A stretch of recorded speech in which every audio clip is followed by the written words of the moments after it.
Hello and welcome back to the Student Hub Live. Okay, so this session we're looking at levels 2 to 3, a big jump, probably the most substantial jump that you're going to make in your undergraduate studies with the Open University, and certainly with other universities as well. It's a time when things get a lot more difficult, things matter a lot more, but you will be very prepared from all of your previous studies, so not to worry. I have Eleanor Betts here from Classical Studies, and we're going to have a look at some of these key changes for level 3, and you've got some brilliant ideas about things that students can start thinking about doing over the summer.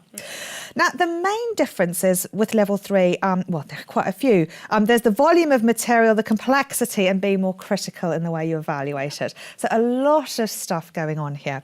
And I wanted to pick up on this whole idea of critical thinking, because it's one of the things that we were sort of briefly talking about earlier. It's really, really difficult for students to understand what it means. Very difficult for us to explain as well. And also it applies differently in so many different contexts that it's this nebulous creature that we're all sort of chasing. So how do you make sense of it?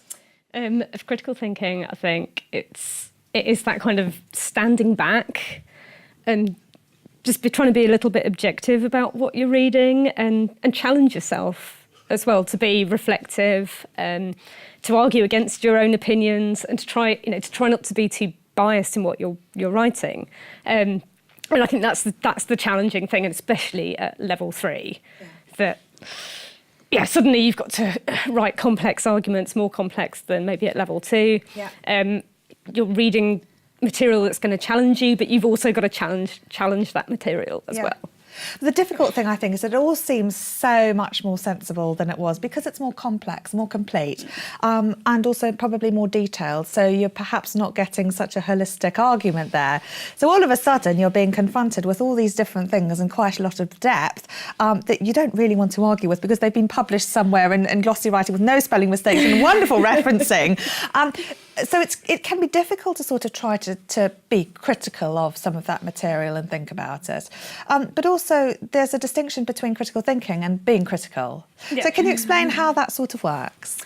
Yeah, I mean, and again, it's something that I say to my students is just don't be afraid to criticise something, even if it's published and even if it's the module material itself.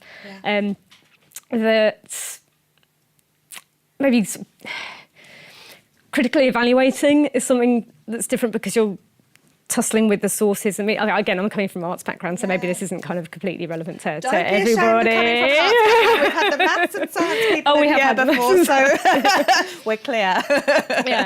So there's evaluating what you're reading, but thinking critically is much more about developing your own argument. Yeah, no, absolutely. Okay, so one of the things that students are going to start doing is independent study, which again is a gold mine. You're in the library, it's all very exciting, you're having to manage your time, etc. But there are further reading opportunities, and we do expect students to do some level of independent study in terms of the skills that they're learning. So how much is enough? How much is enough? I think we say about 5% of your time at level 3. I mean, it's something that students are starting to do at level 2, and again, I was just sort of listening into the last session. But we'll give you the further reading. We're kind of expecting you to do a little bit of it. And then there is, the Open University Library is amazing. It's an amazing resource. There's so much there, and you can just keep going and going and going forever if you're not careful. So I think it's always great sessions as well. They've got ones on literature searching and referencing and things that you can go along to.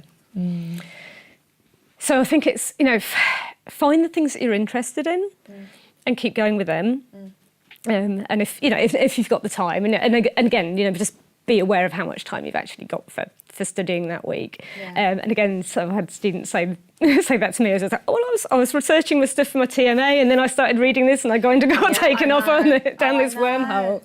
I know, and it's difficult, I think, when you're so into a subject and you're getting that opportunity to be specific. So there's time management, I guess, and prioritising here that sort of comes into play. And perhaps being less handheld at level 3 opens up opportunities to go off down a rabbit hole and do things that you want to. How do you advise students manage their time over the module in terms of the study planner and also being able to go off and do things that they want to do? Yeah, I think just keeps your study plan. do try and allow a little bit of extra time at level 3 that you wouldn't necessarily have done at level 2, just to allow yourself that freedom to actually explore a little bit. Keep focused on those TMAs, because inevitably that's, you've got to tick the boxes and exactly. achieve your learning outcomes. And I think it's that thing where, you can read the material, absorb it. Like you say, you've got a lot more material to read and it can be a lot more complex. And you can understand how students might think, I've read all of that, so I've done my thing for the week. But like you're sort of implying here, it's about that space that you need between what you're writing and what you've read, and then what you think. Yeah, absolutely. And even if you're just focusing on the module materials, there are going to be complex ideas that are rattling around. And as soon as you start reading, articles or scholarship, that it's all swirling around in your head, and you need to just take a little bit of time to stand back from that and let your brain work before you start writing, and make notes and keep track of your references as you're making notes. Yes, no, exactly. Our post-it notes with page numbers and things so you can go back. Oh, yeah, absolutely. Now, you've given a lovely definition of critical thinking, which is the objective analysis and evaluation of an issue in order to form a judgment. And we've been briefly talking before about the distinction between critical thinking, critical evaluation, and just being really critical and sort of, saying they didn't do this, they didn't do that, because of course you can't do everything. But one of the things that you've said to me beforehand is about being objective, which can be very difficult. So how does being objective relate then to critical thinking? It's about trying to recognise your own biases and why you make particular judgments or come to particular conclusions. And it's just like, why do I agree? I think this is beautifully written and well argued. Why do I think that is? So I think it's that sort of just trying to, again, give yourself the space and stand back a little bit. Yeah.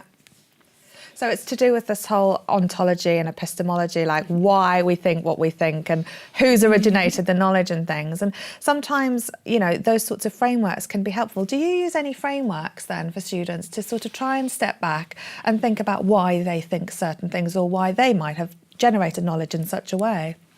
Well, we have quite a good activity in one of the modules that I teach, that we ask them to summarise an article, then criticise it, and then problematise it. So that critical engagement is, what is this arguing? How do the summary is what's the argument and what are the main points of the content? The criticise is to what extent do I agree or disagree with that? And then the problematise is, okay, what would I do differently? How could you take it further? So I think that's quite a good exercise that you could do in any module, really. Yeah, and I guess there's a sort of logic to that as well. You're using some sort of framework to progress a line of thinking. So being critical can sound, really fun and really sort of nebulous, but if you're using this sort of framework, you can actually progress from one thing to another in a logical way. Yeah, and I think that we tend to sort of associate critical with negative criticism, whereas actually positive criticism is just as important. Yeah. So with this idea of logic then, to what extent do you encourage students to try and make connections? I mean, there's the what is there and then there's the what isn't there. And sometimes the what isn't there can be a lot more interesting than the what is there. How do you encourage them then to use these frameworks of logic to start identifying some of those areas that may have been considered by, for example, one researcher that may not have been considered by another one? Reminding them that the reason there is still academia is because there are a lot of unanswered questions. Yeah. And just trying that out for yourself a little bit, just playing devil's advocate and a conversation with a friend and just say, okay, I'm going to turn this around and argue the other point of view, or taking a newspaper article and go, okay, so why am I sympathetic to this journalism or why don't I like it, and trying to just turn that around. And I think that you can start to see your own processes of how you reach judgments by doing that. Yeah. It's interesting actually, on some of the level 1 modules we do these lovely drag and drop activities and tables, and we encourage students to think about generating knowledge and using various frameworks that they can make comparisons between things, and we see that slightly less at level 3, I think, because maybe we expect students to do it. And we've been talking earlier today about looking forwards but also looking back on some of those key skills. Are there some frameworks that you think could be useful for students to maybe look back on that might be useful to get this logical, all-rounded approach to thinking about something new? Absolutely. I mean, everything that we're asking students to do is incremental. Yeah. And again, I would say go back to your tutor's feedback from your last module or your last couple of modules and see, what are you doing well? What aren't you doing so well? Where are the areas to develop? Yeah. And if it's already, oh yes, you build a brilliant argument, but your referencing is lousy, then fine, that's just a kind of formatting practical thing to deal with. But excellent. Now, we're going to come back to a tip, but I just want to take a quick trip to the hot desk and see what HJ is talking about. We're just having a good discussion on critical thinking and resources that we can use about that. So Melody says the Open Learn course on critical thinking is a must for level 2 to 3. And Bruce said that he got a critical thinking book a couple of years ago and is glad it's coming up with his degree now as a skill.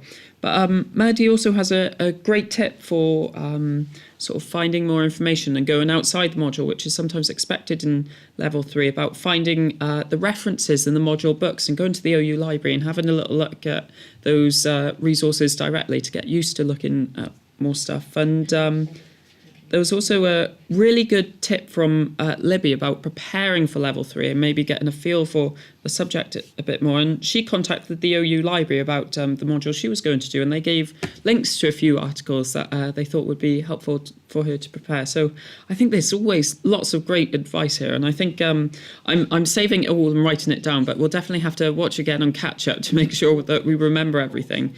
But I love hearing all your advice, and if you want to send us any more in or have any questions, we'd love to hear those as well.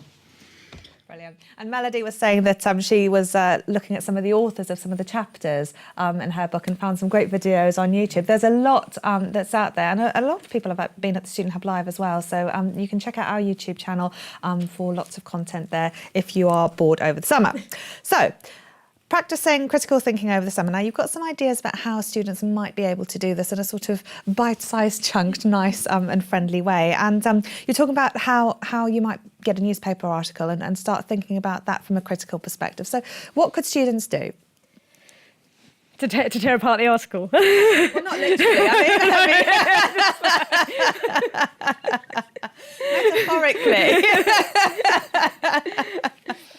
I would say, just try and find something that you violently disagree with, because then it makes it a little bit easier to then say, okay, well why what is it that I disagree with here? And again, if you might be doing this virtually, but underlining and just kind of trying to pick out what the main arguments are, what the main content is.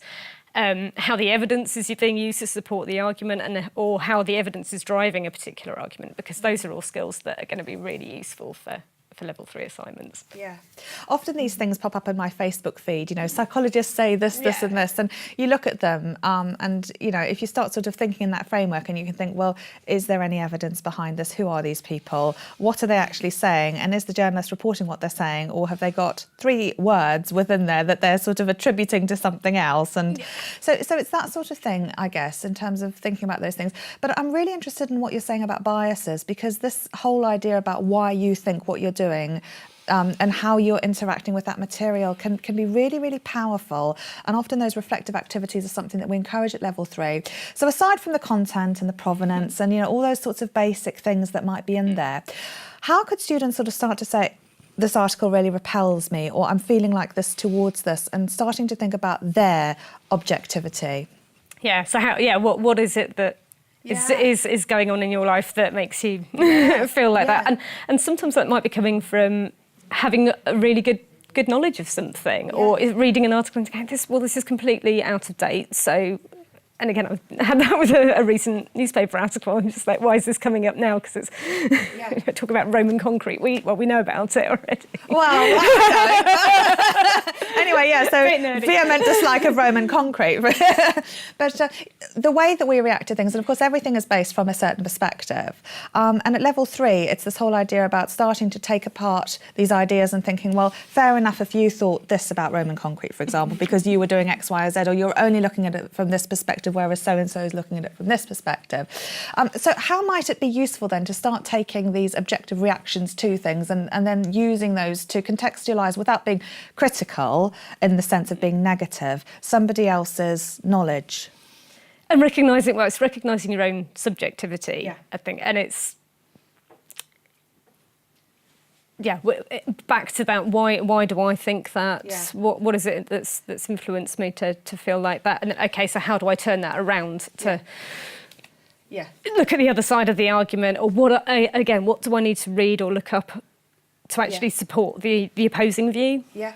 And again, that's where I think we're sort of pushing into the independent study again and the reading around the subject. Because whether or not we agree with it, someone will have approached that from a logical perspective, just like we approach something from our logical perspective. And there's bound to be some sort of rationality between why they've done what they've done and the outcome of the study that they've had. So although we can be critical and say, I don't like it, equally it's important to recognise why they may have made those methodological choices about how they chose to study something, for example, and being aware of the strengths and limitations. So strengths and limitations then in terms of these arguments, that's a fairly easy thing, I think, often for students to identify. Often there's a comment in there about, well, a limitation is they didn't have a big enough population, for example. But going beyond that and starting to make links with other things, particularly in terms of the way that people do research, is a key thing at level 3, isn't it? Yeah, and it's following up references. So again, you're back into that wormhole. It's not just the further reading that you're given in the module material. Yeah. It's if you're reading an article, following up some of the bibliography there to kind of start to understand how that author has actually got to their position. Yeah.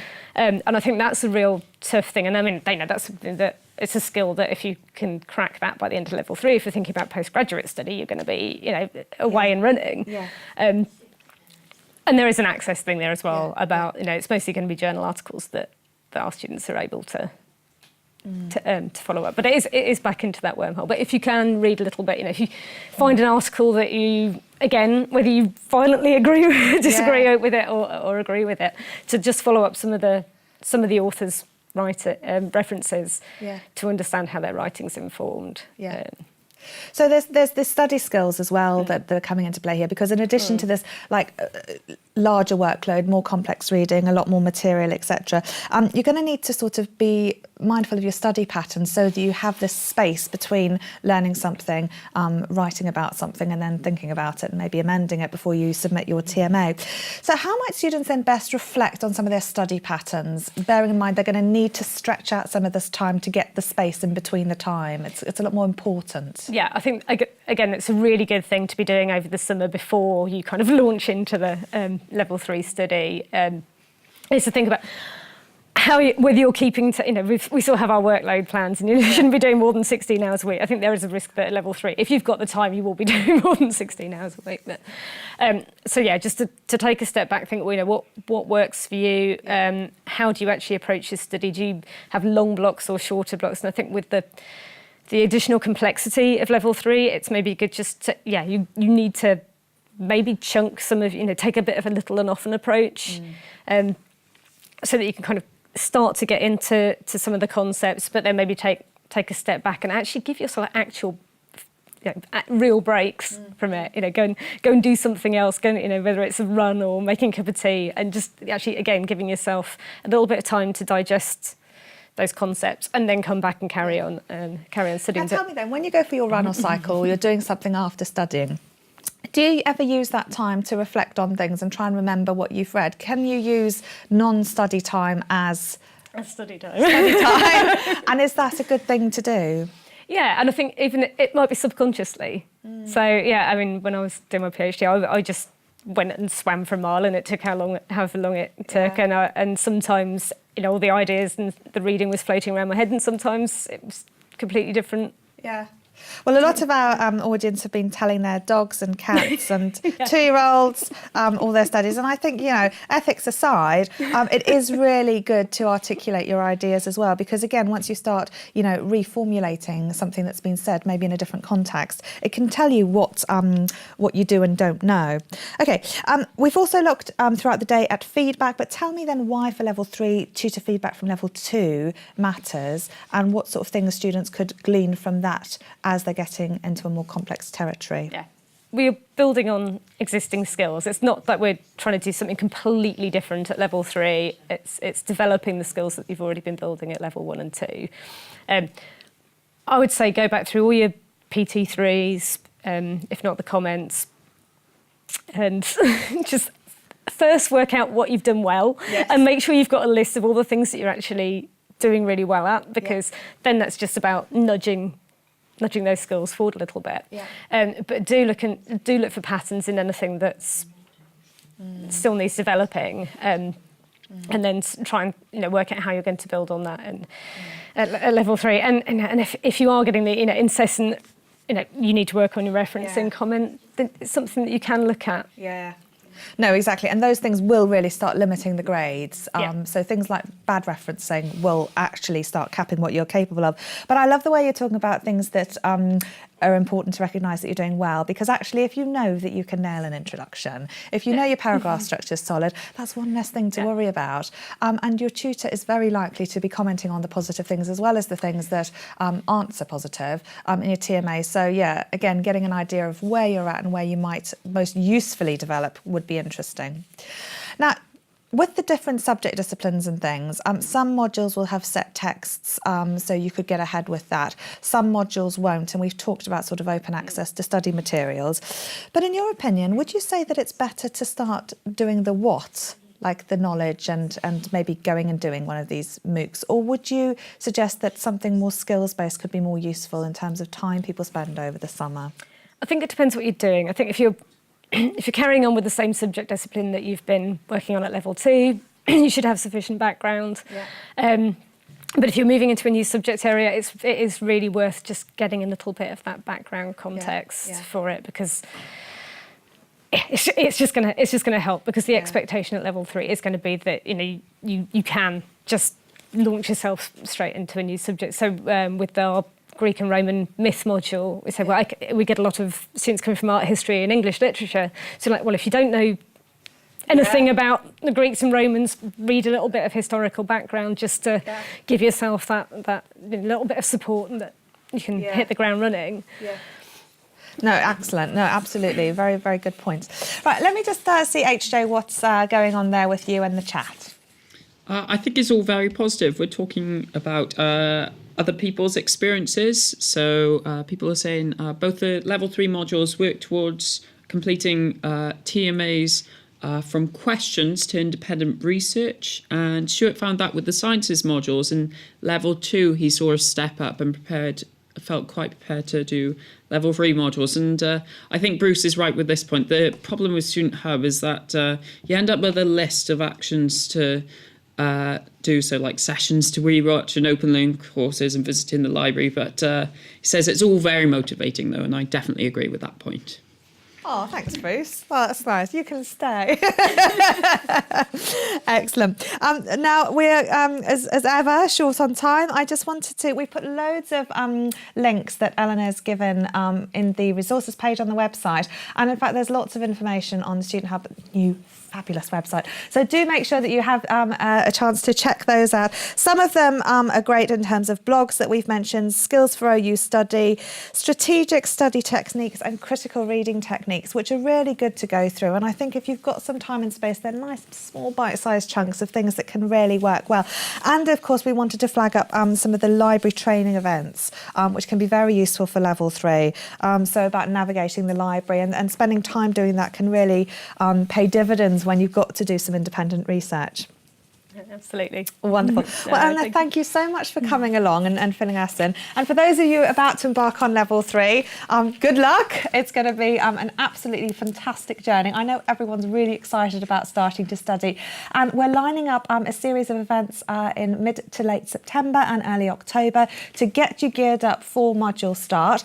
So I hope you can join us there. We'll give a lot more practical advice about things you can do right at the beginning of the module and taking apart some of these skills in a little bit more detail. We really want to give you a flavour right now of some of the stuff that you could do over the summer, but it's important to have a rest and a break so that you're rejuvenated for when you do return. So we're going to have a very short break now. We're going to look at a little video where Dan's going to be talking about the tree sculpture and the Harold Wilson building, and then we're going to look at preparing for postgraduate study, which of course takes this idea of critical thinking and peer support to another level. So I'll be joined by Jane Cullen, Janet Solar, and Maria Leedham in a couple of minutes after this short video. So join us then. See you soon.